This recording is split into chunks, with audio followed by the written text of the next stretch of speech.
Supreme court से आज SBI को फटकार लगी है। जी हां, इलेक्टोरल बॉन्ड की जानकारी के लिए समय सीमा बढ़ाने से कोर्ट का इंकार हो गया है।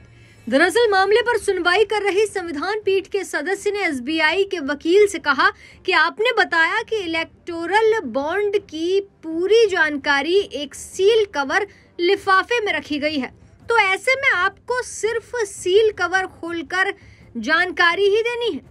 चुनावी बॉन्ड मामले पर सुप्रीम कोर्ट में एसबीआई को राहत नहीं मिली है। सुप्रीम कोर्ट ने साफ तौर पर कहा है कि एसबीआई कल तक ही जानकारी दे और 15 मार्च तक चुनाव आयोग उस जानकारी को सार्वजनिक करे। बता दें कि एसबीआई ने सुप्रीम कोर्ट में याचिका दायर कर इलेक्टोरल बॉन्ड की जानकारी देने की समय सीमा 30 जून तक बढ़ाने की मांग की थी।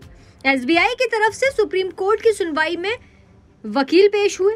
सॉल्वे ने कोर्ट को बताया कि सर्वोच्च अदालत के आदेश के बाद एसबीआई ने नए इलेक्टोरल बॉन्ड्स की जानकारी करने पर रोक लगा दी है, लेकिन समस्या ये है कि जो इलेक्टोरल बॉन्ड जारी हुए हैं उस पूरी प्रक्रिया को पलटना होगा और इसमें समय लगेगा। हालांकि सुप्रीम कोर्ट ने एसबीआई की दलील मानने से इनकार कर दिया और कल तक ही जानकारी देने के लिए कह दिया है।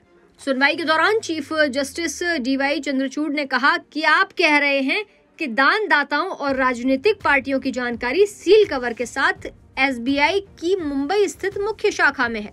मैचिंग प्रक्रिया में समय लगेगा, लेकिन हमने आपको मैचिंग करने के लिए कहा ही नहीं था और हमने सिर्फ स्पष्ट डिस्क्लोजर मांगा था।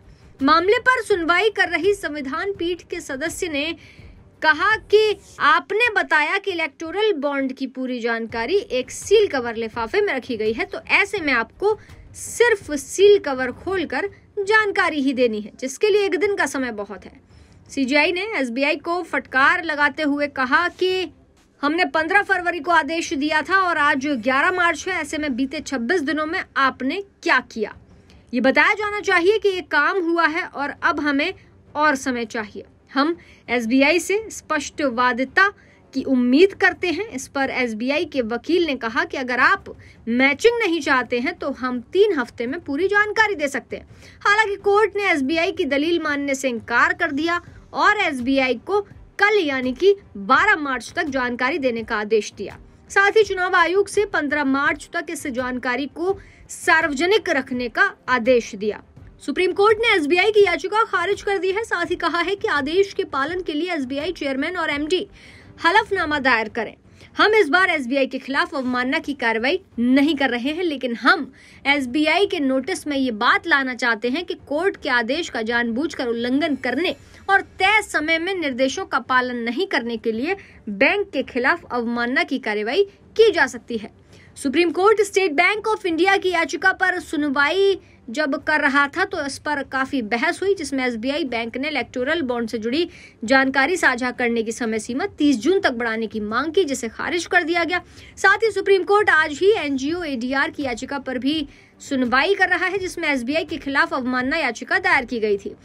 एडीआर की याचिका में आरोप लगाया गया कि एसबीआई ने जानबूझकर सर्वोच्च अदालत के आदेश का उल्लंघन किया है। दरअसल सुप्रीम कोर्ट ने आदेश दिया था कि एसबीआई 6 मार्च तक इलेक्टोरल बॉन्ड की जानकारी चुनाव आयोग को दे और चुनाव आयोग 13 मार्च तक उस जानकारी को सार्वजनिक करे। मुख्य न्यायाधीश डीवाई चंद्रचूड़ की अध्यक्षता वाली 5 जजों की पीठ ने इन याचिकाओं पर सुनवाई की। पीठ में 5 जस्टिस मौजूद रहे, जिन्होंने अब इस पर रोक लगा दी है और कल तक का ही समय एसबीआई को दिया गया है। देखने वाली बात ये होगी कि ये मामला आगे क्या मोड़ लेगा। ऐसी ताज़ा तमाम बड़ी अपडेट्स के लिए आप देखते रहें पंजाबकेसरी.com और चैनल को सब्सक्राइब करना मत भूलिएगा।